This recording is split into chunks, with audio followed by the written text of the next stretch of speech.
ਜੀ। ਤੇ ਹੁਣ ਆਪਾਂ ਜੀ ਆਪਣੇ ਮੁਲਕ ਦੀਆਂ ਕੁਝ ਖਬਰਾਂ ਵੱਲ। ਹਕੀਮ ਜੈਫਰੀਜ਼ ਹਾਊਸ ਡੈਮੋਕ੍ਰੈਟਿਕ ਲੀਡਰ ਚੁਣੇ ਗਏ ਆ। ਅਮਰੀਕਾ ਦੇ ਇਤਿਹਾਸ ਦੇ ਵਿੱਚ ਪਹਿਲੀ ਵਾਰੀ ਕਾਲੇ ਮੂਲ ਦੇ ਜੋ ਲੀਡਰ ਆ, ਇਹਨਾਂ ਨੂੰ ਇੱਕ ਮੇਜਰ ਪੋਲੀਟੀਕਲ ਪਾਰਟੀ ਦਾ ਲੀਡਰ ਚੁਣਿਆ ਗਿਆ ਆ। ਹਾਊਸ ਸਪੀਕਰ ਨੈਂਸੀ ਪਲੋਸੀ ਆਪਣੀ ਪੋਜੀਸ਼ਨ ਤੋਂ ਸਟੈਪ ਡਾਊਨ ਕਰਨ ਜਾ ਰਹੇ ਆ ਜਨਵਰੀ ਦੇ ਵਿੱਚ, ਕਿਉਂਕਿ ਮੈਜੋਰਟੀ ਹੁਣ ਕਾਂਗਰਸ ਦੀ ਰਿਪਬਲਿਕਨ ਕੋਲ ਚਲੇ ਗਈ ਆ। ਸੋ ਆਪੋਜੀਸ਼ਨ ਲੀਡਰ ਦੇ ਵਿੱਚ ਜੋ ਡੈਮੋਕ੍ਰੈਟਿਕ ਪਾਰਟੀ ਦੇ ਲੀਡਰ ਹੋਣਗੇ ਉਹ ਰਿਪਰੈਜ਼ੈਂਟੇਟਿਵ ਹਕੀਮ ਜੈਫਰੀਜ਼, ਆਪਾਂ ਪਿਛਲੇ ਦਿਨਾਂ 'ਚ ਵੀ ਖਬਰ ਸਾਂਝੀ ਕੀਤੀ ਸੀ, ਜੀ ਉਹ ਹੋਣਗੇ। ਡੈਮੋਕ੍ਰੇਟ ਆ, ਨਿਊਯਾਰਕ ਤੋਂ, ਬੜੇ ਹੀ ਵਧੀਆ ਇਨਸਾਨ ਗਿਣੇ ਜਾਂਦੇ ਆ। ਸਿੱਖਾਂ ਦੇ ਨਾਲ ਇਹਨਾਂ ਦੇ ਰਿਲੇਸ਼ਨ ਕਾਫੀ ਗੁੱਡ ਹੈਗੇ ਆ। ਕਿਤੇ ਵੀ ਜਿਹੜਾ ਸਿੱਖਾਂ ਦੇ ਨਾਲ ਇਸ਼ੂ ਆਉਂਦਾ, ਹਮੇਸ਼ਾ ਹੀ ਉਹ ਸਿੱਖਾਂ ਦੇ ਨਾਲ ਨਿਊਯਾਰਕ ਦੇ ਵਿੱਚ ਖੜਦੇ ਰਹੇ ਆ।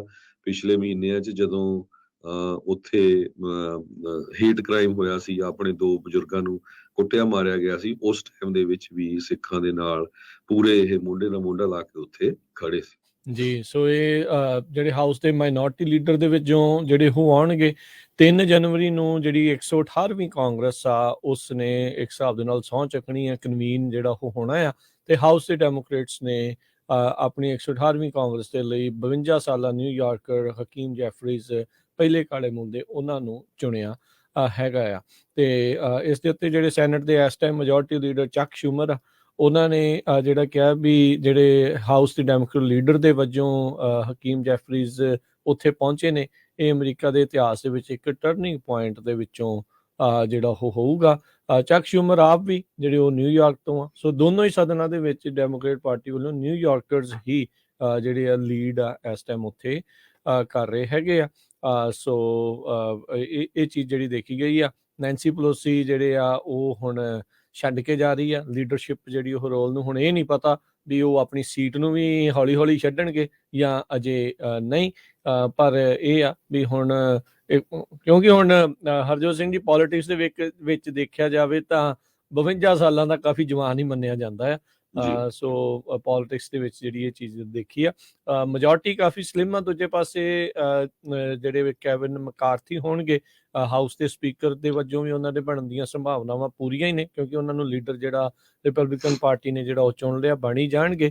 ਸੋ ਇਹ ਜਿਹੜੇ ਆਮੋ ਸਾਹਮਣੇ, ਇੱਕ ਪਾਸੋਂ ਜਿਹੜੇ ਆ ਹਰਜੋਤ ਸਿੰਘ ਜੀ ਕੈਲੀਫੋਰਨੀਅਨ, ਦੂਜੇ ਪਾਸੇ ਜਿਹੜੇ ਨਿਊਯਾਰਕਰ ਜਿਹੜੇ ਆ ਉਹ ਆਮੋ ਸਾਹਮਣੇ ਰਹਿਣਗੇ। ਕਾਫੀ ਕੁਛ ਕਈ ਮੁੱਦਿਆਂ ਦੇ ਉੱਤੇ ਸਿੰਘ ਜਿਹੜੇ ਆ ਆਬਵੀਅਸਲੀ ਪੋਲਿਟਿਕਸ ਦੇ ਵਿੱਚ ਇਹਨਾਂ ਦੇ ਫਸਣਗੇ ਜੀ।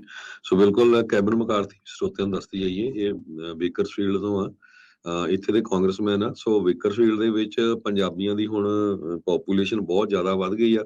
ਕਈ ਤਾਂ ਕਹਿੰਦੇ ਵੀ 50,000 ਤੋਂ ਲੈ ਕੇ 70,000 ਤਾਂ ਹੀ ਆ। 12 ਦੇ ਕਰੀਬ ਗੁਰਦੁਆਰੇ ਆ। ਰੀਸੈਂਟਲੀ ਆਪਣੀਆਂ 2 ਕੁੜੀਆਂ ਇਲੈਕਟ ਹੋਈਆਂ, ਇੱਕ ਸਟੇਟ ਅਸੈਂਬਲੀ ਦੇ ਲਈ ਕੈਲੀਫੋਰਨੀਆ ਦੇ ਲਈ, ਇੱਕ ਸਿਟੀ ਕੌਂਸਲ ਦੇ ਲਈ। ਸੋ ਜਿੰਨੇ ਵੀ ਪੰਜਾਬੀ ਆ, ਆਪਣੇ ਭੈਣ ਭਰਾ ਸਿੱਖ ਹੈਗੇ ਆ, ਸਾਰਿਆਂ ਨੂੰ ਰਲ ਕੇ ਇਸ ਲੀਡਰ ਦੇ ਪਿੱਛੇ ਵੀ ਹੁਣ ਪੈਣਾ ਚਾਹੀਦਾ। ਜਿਹੜੇ ਸਿੱਖਾਂ ਦੇ ਇਸ਼ੂ ਆ, ਪਾਰਟੀਆਂ ਤਾਂ ਚਲੋ ਆਉਂਦੀਆਂ ਜਾਂਦੀਆਂ ਰਹਿੰਦੀਆਂ, ਕਿਉਂਕਿ ਐਕਟਿਵ ਹੋਣਾ ਪੈਣਾ ਆਪਾਂ ਨੂੰ। ਜੋ ਸਿਚੁਏਸ਼ਨ ਪਿੱਛੇ ਬਣ ਰਹੀ ਹੈ ਨਾ ਇੰਡੀਆ ਦੇ ਵਿੱਚ, ਬਹੁਤ ਹੀ ਖਤਰਨਾਕ ਉਹ ਸਿਚੁਏਸ਼ਨ ਬਣ ਰਹੀ ਹੈ ਮਿਨੋਰਟੀਜ਼ ਦੇ ਲਈ।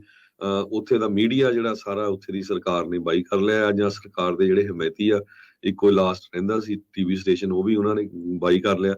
ਸੋ ਉੱਥੇ ਜਿਹੜਾ ਧੱਕਾ ਹੋਣਾ, ਉਹਦੇ ਅਗੇਂਸਟ ਬੋਲਣ ਵਾਲਾ ਕੋਈ ਨਹੀਂ ਹੋਣਾ।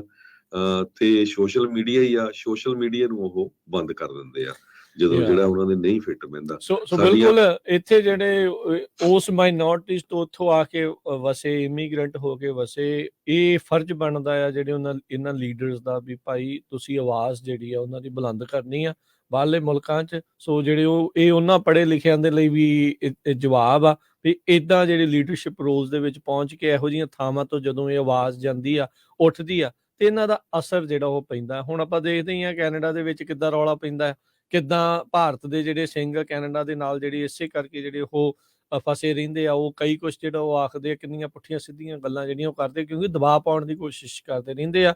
ਪਰ ਉੱਥੇ ਲੀਡਰਸ਼ਿਪ ਰੋਲਸ ਦੇ ਵਿੱਚ ਜਿਹੜੇ ਸਿੱਖ ਨੇ, ਮਾਈਨੋਰਟੀਜ਼ ਦੇ ਜਿਹੜੇ ਹੱਕ ਦੇ ਵਿੱਚ ਬੋਲਣ ਵਾਲੇ ਆ, ਉਹਨਾਂ ਨੂੰ ਉਹਨਾਂ ਲੀਡਰਸ ਤੋਂ, ਉਹਨਾਂ ਲੋਕਾਂ ਤੋਂ ਜਿਹੜੀ ਹਮੇਸ਼ਾ ਚਿੜ ਜਿਹੜੀ ਉਹ ਰਹਿੰਦੀ ਆ। ਸੋ ਹੋਪਫੁਲੀ ਜਿਹੜੇ ਚੁਣੇ ਗਏ ਨਵੇਂ ਨੁਮਾਇੰਦੇ ਨੇ, ਚਾਹੇ ਉਹ ਕੈਲੀਫੋਰਨੀਆ 'ਚ, ਚਾਹੇ ਉਹ ਹੋਰ ਥਾਵਾਂ ਦੇ ਵਿੱਚ, ਆਪਾਂ ਕਨੈਟੀਕਟ ਵਾਲਾ ਜਿਹੜਾ ਸਵਰਨਜੀਤ ਸਿੰਘ ਉਹਨਾਂ ਦੀ ਕੱਲ੍ਹ ਹੀ ਗੱਲ ਕਰਦੇ ਪਏ ਸੀਗੇ।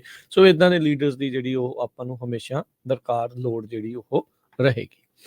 ਅਗਲੀ ਜਿਹੜੀ ਹਰਜੋਤ ਸਿੰਘ ਜੀ ਗੱਲ ਕਰਦੇ ਜਾਈਏ, ਮਾਈਲੋ ਯਾਨੋਪੋਲੋਪਸ, ਇਹ ਕਾਫੀ ਇੱਕ ਵਿਵਾਦਗ੍ਰਸਤ ਹਸਤੀ ਹੈ। ਹੁਣੇ ਰੀਸੈਂਟਲੀ ਟਰੰਪ ਹੁਣਾਂ ਦੇ ਨਾਲ ਜਿਹੜਾ ਵਾਈਟ ਸੁਪਰਮੇਸਿਸਟ ਹੋਲੋਕਾਸਟ ਡਿਨਾਇਰ ਫੈਂਟਸ, ਉਸ ਦਾ ਜਿਹੜਾ ਡਿਨਰ ਹੋਇਆ ਸੀ, ਇਸ ਬਾਬਤ ਮਾਈਲੋ ਨੇ ਇਹ ਦਾਅਵਾ ਕੀਤਾ ਹੈ, ਕਹਿੰਦਾ ਵੀ ਮੈਂ ਜਾਣ ਕੇ ਫੈਂਟਸ ਨੂੰ ਟਰੰਪ ਹੁਣਾਂ ਦੇ ਕੋਲ ਇਸ ਡਿਨਰ ਦੇ ਉੱਤੇ ਘੱਲਿਆ ਸੀਗਾ ਤਾਂ ਜੋ ਮੈਂ ਟਰੰਪ ਦੀ ਲਾਈਫ ਮਿਜ਼ਰੇਬਲ ਜਿਹੜੀ ਉਹ ਬਣਾ ਸਕਾਂ। ਇਹ ਜਿਹੜਾ ਫਾਲ ਆਊਟ ਆਪਾਂ ਦੇਖਿਆ ਵੀ ਫੈਂਟਸ ਤੇ ਕਾਨਏ ਵੈਸਟ ਤੇ ਡੋਨਲਡ ਟਰੰਪ ਹੁਣਾਂ ਦੀ ਇਹ ਜਿਹੜੀ ਮੀਟਿੰਗ ਹੋਈ, ਡਿਨਰ ਜਿਹੜਾ ਹੋਇਆ, ਜਿਸ ਤੋਂ ਬਾਅਦ ਦੇ ਵਿੱਚ ਕਾਨਏ ਵੈਸਟ ਨੇ ਇਹ ਕਿਹਾ ਵੀ ਟਰੰਪ ਹੁਣੀ ਕਾਫੀ ਪ੍ਰਭਾਵਿਤ ਹੋਏ ਫੈਂਟਸ ਤੋਂ, ਤੇ ਬਾਅਦ ਦੇ ਵਿੱਚ ਟਰੰਪ ਹੁਣਾਂ ਨੇ ਨਕਾਰ ਦਿੱਤਾ ਵੀ ਮੈਨੂੰ ਪਤਾ ਨਹੀਂ ਸੀ ਵੀ ਇਹ ਕਿਹੜਾ ਬੰਦਾ ਹੈ, ਤੇ ਕਾਨਏ ਵੈਸਟ ਆਪਣੇ ਨਾਲ 2-3 ਬੰਦੇ ਲੈ ਆਂਦੇ ਤੇ ਉਹਨਾਂ ਦੇ ਨਾਲ ਅਸੀਂ ਥੋੜੇ ਚਿਰ ਦੇ ਲਈ ਜਿਹੜਾ ਉਹ ਰੋਟੀ ਪਾਣੀ ਜਿਹੜਾ ਕਹਿ ਲਓ ਵੀ ਉਹ ਛਕਿਆ ਸੀਗਾ।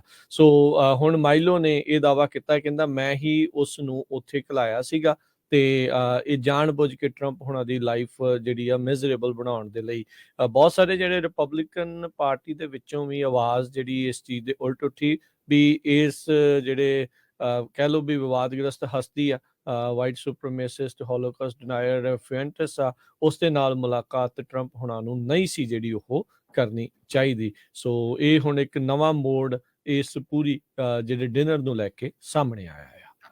ਜੀ।